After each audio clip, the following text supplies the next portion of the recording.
Oi, pessoal, tô começando agora o Jovem Cast. Eu sou Miri e aqui a gente troca ideias sobre tudo.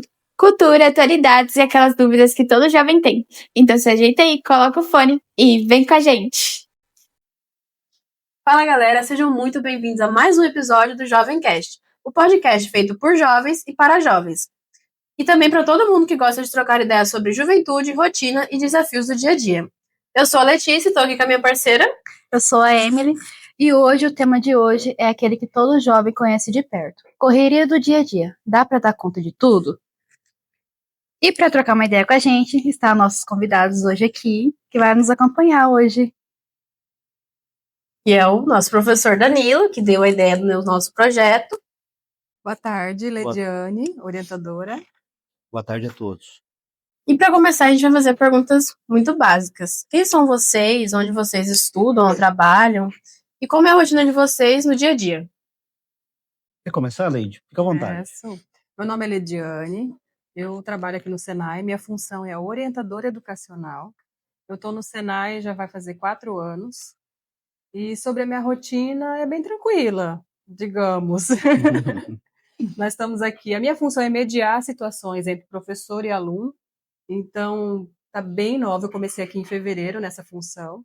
Antes eu era analista, então eu fazia mais parte do processo, né, diário, frequência, agora eu estou mais para o lado comportamental.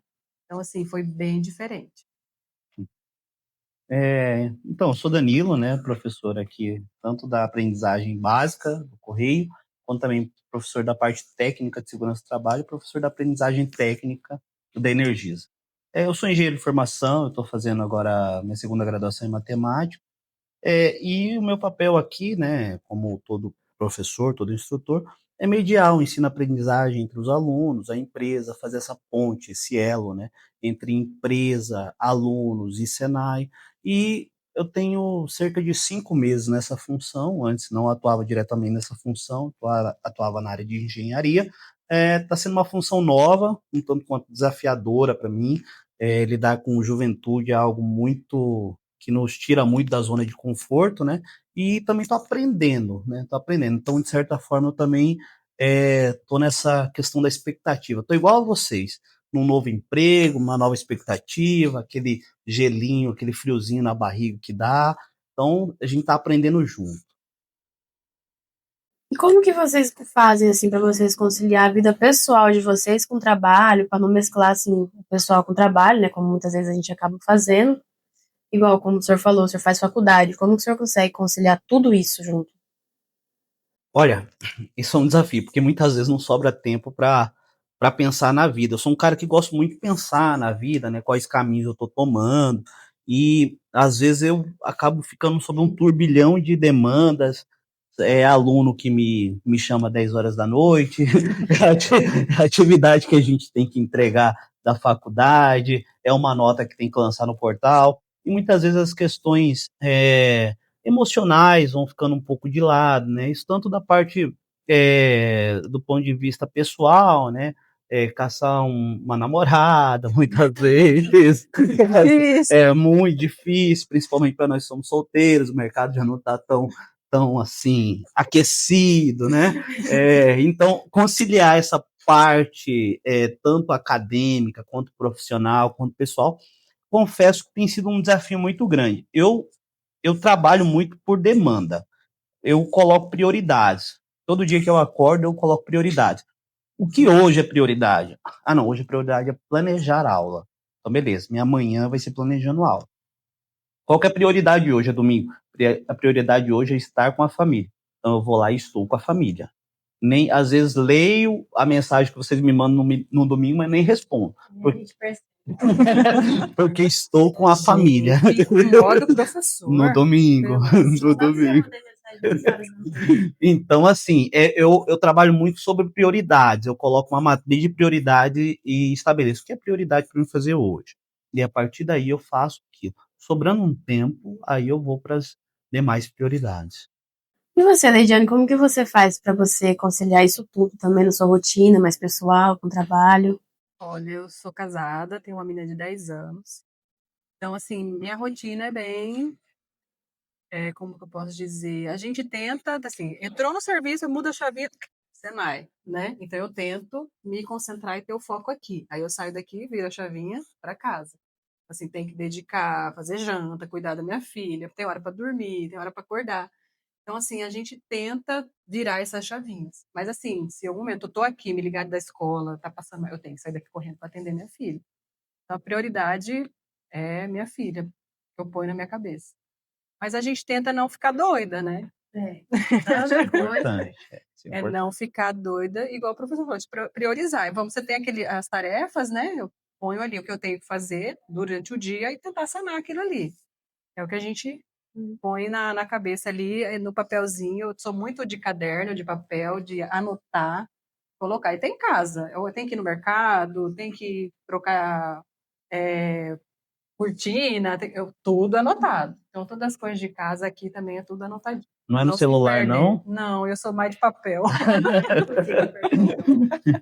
Meu é caderninho. Eu tô no terceiro já esse ano. Ah, é. Então, assim, como o professor já sabe, né? Eu sou casada já, eu já tenho minha própria casa e tal, né? E também tenho um irmão, uma criança de 10 anos que mora comigo, que é o meu cunhado, né? Por umas situações mais pessoais. E aí, assim, para mim conseguir conciliar isso de pessoal com trabalho, né? Porque criança tem um certo cuidado diferente, né? Aí, às vezes, eu não consigo, sabe? Assim, então eu chego, falo, ó, Emily, eu não tô bem. A Emily é minha companheira de sala, né? A gente senta junto, faz trabalho junto. Aí eu chego na Emily e falo, pô, Emily, hoje eu não tô bem, aconteceu tal coisa assim, assim e tal. A gente conversa, né? Pra desestressar um pouco. Às vezes ela mesma vem em conta do pessoal dela, pra gente poder conversar, né? Se ajudar, aconselhar. Então, assim, é um pouco mais difícil, mas eu tento bastante. Também busco o conselho dos mais velhos, né? Que já sabem como fazer isso pra gente conseguir conciliar, porque ninguém tem nada a ver com nossos problemas, né? Então, a gente não pode colocar os outros no nosso furacão. Com certeza. E vocês, assim, já sentiram que alguma parte da área de vocês acabou ficando de lado, sendo deixado um pouquinho para trás, em consideração às outras? Pode começar. Eu fui me desenvolvendo, porque a gente dedica bastante trabalho e sabendo que tem coisa, né? Os boletos que depende, né? Então você, pô, aí a família fica um pouco de lado, o lazer fica de lado, até você, né? Tem que cuidar de mim, eu tenho que cuidar de mim para cuidar de outras pessoas, da minha família. Então, assim, agora que parece que tá encaixando, eu tô equilibrando ali, mas eu tive bastante dificuldade.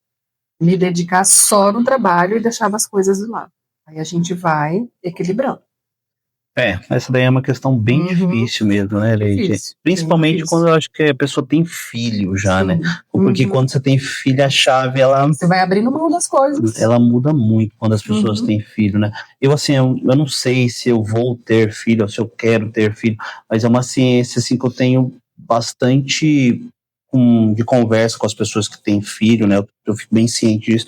É que é a unanimidade que eles me dizem. Ele fala assim, Danilo, existe duas vidas. Uma vida depois de você ter filho, uma vida antes de você ter filho. A sua vida muda completamente. E pegando um pouquinho do gancho ali do que você falou, Letícia, eu acho que assim, é completamente normal, e a bem da verdade, eu acho que até nós mesmos, que já temos um pouquinho mais de vivência, um pouquinho mais de bagagem, ser afetados pela vida pessoal. Em outros, humano, né? Em outros tipos de ambiente, né? Eu acho que o que nos dá muito mais maturidade, o que nos dá muito mais grandiosidade é saber realmente separar isso e, mesmo eu estando chateada, mesmo eu estando magoada com alguma coisa que aconteceu lá na minha vida pessoal, eu saber tratar as pessoas ou saber conversar com as pessoas de forma com que eu não machuque elas, né? E sobre a minha vida pessoal, se teve algo que eu já deixei de lado, sim, eu acho que tem muita coisa que eu já deixei de lado. Eu acho que a minha família mesmo, eu sou um cara muito ligado à minha família, assim, né? Então, acho que a minha família mesmo, acho que algumas vezes eu, infelizmente, deixo de lado. Eu tenho um círculo pequeno de amizades e, por vezes, eu não consigo atender, às vezes fica meses sem fazer um encontro devido, né? Então, sim, eu acho que a unanimidade das pessoas já tiveram isso, né?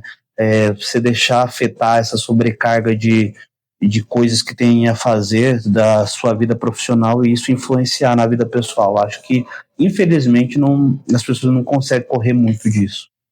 Como que, eu tenho uma pergunta, assim, Como que vocês fazem para vocês conseguirem resolver os conflitos profissionais dentro da área de trabalho? Que às vezes acontece. A gente sabe que acontece. Demais. Demais, né, Leide?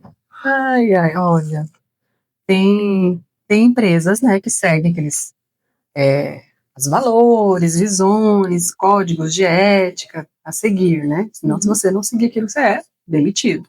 Mas aí tem o seu, né? O seu valor, a sua ética. Então, aquilo que eu não quero, né, de mal para outra pessoa, eu não posso fazer. Mas, assim, a gente tenta não lidar com tantas... que no ambiente de trabalho tem fofoca, tem aquele que quer puxar tapete, como todo mundo fala, né? Então, você tem que saber lidar e diferenciar. Igual eu falei assim, você pega alguém para confiar, não pode deixar assim também muito, amiguinho, né? Ficar muito assim. Você tem que saber profissional e aquele que é amigo. Então, saber diferenciar ali. Porque aí só conversa com fulano, não conversa com, né, comigo, ou não conversa, não. Conversa com todo mundo, atendo todo mundo. Procuro ali não ficar no meio de campo. Isso. Eu acho que também, assim, saber que todo mundo que está trabalhando com você e todo mundo que está ao seu redor merece respeito, né? Mas nem todo mundo que está trabalhando com você necessariamente será o seu amigo. Então, ter isso muito em mente, né? Não é porque o fulaninho que eu conheço, que se parece uma ótima pessoa, que eu conheci em 2 dias, ele vai ser meu melhor amigo da vida, né? E uma coisa que o Senai tem me mostrado muito. Antes eu era uma pessoa um pouco mais a ferro e fogo, vamos dizer assim, né? Eu venho de uma área mais exata e tal. Ou é isso ou não é? Não tem muita conversa, não tinha muito. E eu tô tendo que aprender com o tempo mais aqui no Senai, ter mais esse jogo de cintura, ter mais essa malemolência, até para lidar com os alunos, né? Porque se você lida com os alunos muito a ferro e fogo, o resultado ele não vai ser o esperado, né? Você vai ter muito embate, você vai ter questões que vai te dar dor de cabeça, ansiedade, você vai ter que levar problema do trabalho para casa, isso é uma coisa que eu não quero, que eu tô fugindo. Então, eu tô aprendendo um pouco mais ter esse molejo, vamos dizer, o molejo Senai de ser, né? O molejo Senai de ser. Em relação à cobrança do trabalho, tanto no trabalho quanto na vida pessoal, como que vocês fazem, assim, para suprir essas expectativas, as cobranças? Assim, tem muita cobrança tanto no trabalho quanto em casa, nas expectativas que a gente cria também, as expectativas que às vezes os patrões criam sobre a gente. Como que vocês fazem para vocês poderem dar uma lubridiada nessa cobrança? Então, meninas, eu acho que essa questão da pressão aí, essa questão da pressão que ou nossos gestores colocam sobre a gente, ou a pressão que nossos familiares ou cônjuges, igual você já tem, coloca sobre a gente, vai muito da parte tem um quê da psicologia, né? Embora eu não seja psicólogo, nem queira tomar o lugar de algum psicólogo aqui, que é o seguinte, né? Essa pressão, essa expectativa que estão tendo sobre a gente, é uma expectativa criada por essa pessoa, ou é uma expectativa que nós alimentamos nessa pessoa e essa pessoa criou a partir da nossa alimentação, né? Então acho que é questão de ser bastante sincero com as pessoas, eliminar metade dos problemas, para a pessoa não criar expectativa vindo da gente, de nós mesmos. Agora, se ela, porventura, cria uma expectativa própria, isso acontece. Por muitas vezes quem nunca com 12 anos se apaixonou platonicamente? E é uma expectativa pura. Uma expectativa pura nossa. Às vezes não tinha nenhuma devolutiva da outra parte. Aí a gente não tem muito o que controlar, né? Se for uma coisa que a própria pessoa criou. Agora, tudo que a gente pode fazer para que nós não geremos uma falsa expectativa nos nossos gestores, ou dos nossos familiares, é muito bem-vinda, na minha opinião. E já que estão falando sobre pressão, vocês já sentiram que não era suficiente para dar conta dessa rotina, né? Porque realmente tem momentos que a gente chega em casa, a gente olha o que a gente está fazendo, se a gente está fazendo certo. E vai começar esquecendo das coisas. Mas, gente, o que eu vou fazer? Peraí. Aí para, respira. Não, tem que fazer isso. É o acelerar das coisas, né? Até a cabeça não para. Você tá ali, tá dormindo, mas tá pensando, nossa, lá no cenário tem que fazer isso. Tá dormindo. Exato. Ou então eu tenho que comprar isso, tem aquilo, deixei de fazer isso, fazer aquilo. Então, assim, a gente tá vivendo uma vida muito corrida. As coisas estão aceleradas demais. Então tem que parar um pouco, respirar. Já fui bem prejudicada quanto a isso, ser acelerada demais. Hoje já sou mais quietinha. Eu tô nessa parte de ser acelerada. Vocês estão nessa parte de Parar, respirar. são coisas da idade também, Sim, né? é fácil, e é fácil. normal. É assim, por exemplo, a gente tá fazendo recente, né? Só que assim, nossa casa já tá bem completa. Aí você fica, nossa, mas eu tenho que comprar tal coisa. Minha vida não vai ser a mesma se eu não tiver aquilo. Às vezes nem precisa, né? Mas a gente fica com aquela coisa na cabeça e tal, vai querendo comprar, vai enchendo a cabeça, e chega no trabalho, você fica pensando nessas coisas de casa, ao invés de focar no trabalho, né? Ou então, eu tenho que tenho que ter feito isso tal dia, porque eu estou atrasada de acordo com as outras pessoas, né? Que a gente vê hoje em dia muito na internet uma vida perfeita que eles criam, e a gente acaba se comparando, né? Aí eu acho que a gente tem que ter um stop, a gente parar, respirar. Exato. Olhar pra gente, né? Não ver aquele espelho ali, ou o espelho, as imagens, as redes sociais, não, largar disso. Ver a vivência sua. Já se sentiram afetado por essa vida perfeita da internet, olhar assim e falar, nossa, mas essa pessoa tem tanto dinheiro, o que ela fez pra isso? Eu trabalho, eu não consigo ter essa vida. Muito legal, cara. Legal. Isso é muito legal. É porque, assim, é difícil isso, porque a gente sabe que aquilo é um recorte da vida da pessoa. Mas mesmo assim, a gente, na hora que a gente tá vendo aquilo, a gente não consegue enxergar aquilo como recorte. A gente consegue enxergar aquilo como uma perfeição. A vida da Exato, a vida da pessoa é perfeita. Nossa, o que a pessoa faz para aquilo? Então, assim, é uma coisa que a gente tem que saber lidar com aquilo. O que eu faço, Danilo? Quando eu vejo que eu tô achando alguém perfeito demais, eu pego e desligo o celular. Eu vou assistir um filme, eu vou, sei lá, ver alguma coisa de filosofia, eu gosto de ver coisa de filosofia, eu gosto de documentário, né? Vou brincar com gato, eu tenho 4 gatos, vou brincar com meus gatos. Eu desligo o celular e falo, aquilo é só um recorte da vida da pessoa. Aquilo não é a vida da pessoa e eu não tenho que ficar comparando a minha vida com a vida da pessoa. Assim, a gente não tem muito tempo ainda, né, nossos episódios são um pouco curtos, então a gente vai falar de uma parte mais, vamos assim, como igual a senhora falou que a senhora usa o caderno para se organizar, como que os métodos que vocês usam para organizar, assim, a parte pessoal, a parte profissional, para dar tudo certo, não esquecer nada, atender as demandas. Aqui no Senai a gente tem um calendário que fica junto com o e-mail, vocês já viram do Outlook. Aí ali também dá para organizar as agendas, né? De horários, tem reunião, se tem visita na escola, essas coisas. Mas eu gosto bastante do manual. Eu anoto bastante. E aí eu me perco. Até quando eu estou na escola, estudando alguma coisa, eu gosto de anotar, riscar. Então, meu aprender, ou então de memorizar, é anotar. Eu gosto de anotar. Olha, eu confesso que eu vivo um pouco perigosamente. Eu confesso que eu vivo um pouco. Eu confio demais na minha cabeça. Assim, porque minha cabeça ela é boa. De certa forma.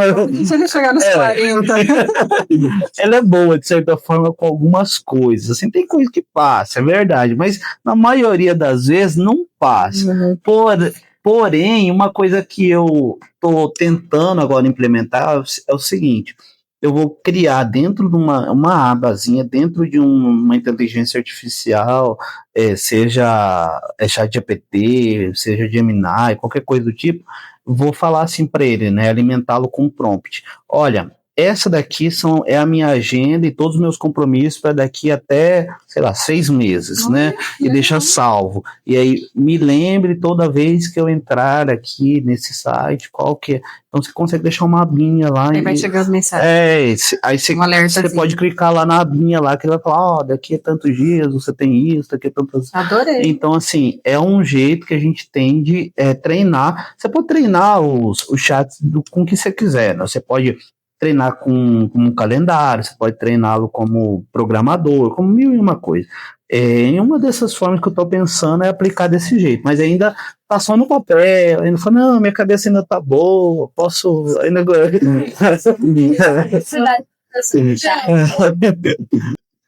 E para fechar, queria pedir a vocês, cada um de vocês, dar um conselho para os jovens que hoje em dia pensam que não vão conseguir lidar com tudo isso, com essa correria do dia a dia. Às vezes pensa, poxa, como que eu vou conseguir fazer isso? Onde que eu começo? Ai, gente, é complicado, né? Cada um é uma personalidade, cada um é um ritmo, né? Mas o que eu posso dizer para vocês é seguir o coração, ser honesto, ter seu, né, caráter, sua ética. E ali acaba sendo, ó, eu tô fazendo esse é o certo, aí eu vou seguindo naquele caminho. Mas a gente tem, primeira coisa, ser honesto com você mesmo. Eu dou conta de fazer isso? Vou pegar e fazer. Não, eu não dou conta. Eu vou falar, não dou conta de fazer isso, mas eu posso tentar, né? Então, ser honesto com todas as atividades que vocês forem fazer é ser honesto. Eu acho que isso é primordial. Eu acho muito interessante para os jovens, e que eu indico muito aos jovens, é primeiro perguntar e tentar saber um pouco dessa resposta, porque às vezes nem nós sabemos essa resposta completamente, mas começar a saber já é algo interessante. Quem sou eu? O que eu gosto de fazer? Qual é o meu propósito? Meu propósito a gente estava até tendo essa conversa um pouquinho, que é estudar, é trabalhar, com que eu me dou bem. Então, assim, tendo pelo menos uma direção dessas respostas, dessa auto-pergunta que você está fazendo, eu acho que você já começa a se direcionar e começa a saber o que você quer mesmo e aquilo que você não quer. Porque aí você poupa 2 tempos, você poupa o seu tempo e você poupa o tempo de uma outra pessoa que está ali ou fazendo alguma coisa que você não quer, ou te explicando algo que você não tem interesse. Então, assim, saber qual é o seu propósito, saber o que você gosta de fazer. E segundo, eu acho, não tenham medo. Não tenham medo. A partir de definido os objetivos de vida, vai em frente. Tenha medo não. Eu acho que ter coragem é essencial. Vai ter umas quedinhas, acontece. Normal. A gente cai também, vai ter umas quedinhas. Mas levantar, sacudir a poeira, né? Opa, errei aqui, vamos consertar ali e seguir a vida. Não olha para trás não. Vamos seguir a vida e seguindo isso, eu acho que a chance de dar certo é bastante grande. Para finalizar esse episódio, nosso tempo tá acabando. Vamos ser um pouco mais, né? Mais espontâneo. O que vocês fazem, assim, pra vocês relaxar e recarregar as energias pro resto da semana? Não vale o barzinho, professor. Não vale o barzinho. Gente, é dar um passeio com a família, ou um almoço junto com... Eu gosto de ir na casa dos meus avós. Eu tenho os avós de 90 anos e o meu avô de 86. No final de semana é sagrado ir lá, aí tem um pezinho de ata, tem uns passarinhos, esse é o meu relaxar. Eu tenho minha avó, graças a Deus, que todo domingo é praticamente sagrado, né? Ficar debaixo da mangueira, tem uma mangueira lá, fica lá com os tios, com todo mundo, com as crianças lá, almoça, às vezes bebe uma cerveja, né? Um domingão. Às vezes também, quando eu posso, tenho tempo no final de semana, eu gosto de dar uma esticadinha para uma cidade aqui próxima. Não muito próxima, mas dá pra ir, chama aventura. Eu gosto muito de cachoeira, de rio, essas coisas. Essa cidade chama Campo Novo Parecis. Eu adoro estar lá. Quando eu quero, assim, ela é um pouco distante, mas se você sair tipo aqui na sexta-noite, dá pra passar o final de semana lá. Eu gosto de recarregar as energias lá, ir pra uma aldeia indígena, numa cachoeira, uma coisa assim. Mas isso é só uma vez no ano, meninas. Só uma vez no ano. Eu gosto se for final de semana. Também. Finalizar nosso episódio, a gente gostaria muito de agradecer a presença de vocês aqui. Foi muito importante pra gente, muito importante para esse assunto, né? Pessoas adultas, já vividas, que fazem parte da correria ali, que lida com pessoas, né? A senhora psicopedagoga, o professor lida com... orientadora, perdão. E o professor lida com alunos, né? Ali nos 17, 18 anos. Começou a ficar branco. Mas é isso, a gente gostaria de agradecer muito a vocês por ter aceitado vir aqui no nosso programa, né? Gostaria de agradecer a Emily também por ter vindo, ter aceitado vir ser entrevistadora junto comigo. E é isso. A gente gostaria de agradecer vocês por estar assistindo e segue nossas redes sociais. Tchau, tchau. Obrigada. Tchau, tchau. É isso, galera. O papo de hoje se encerra por aqui. Mas em breve tem mais Jovencast. E não se esqueça, coloca o fone e vem com a gente. Até a próxima!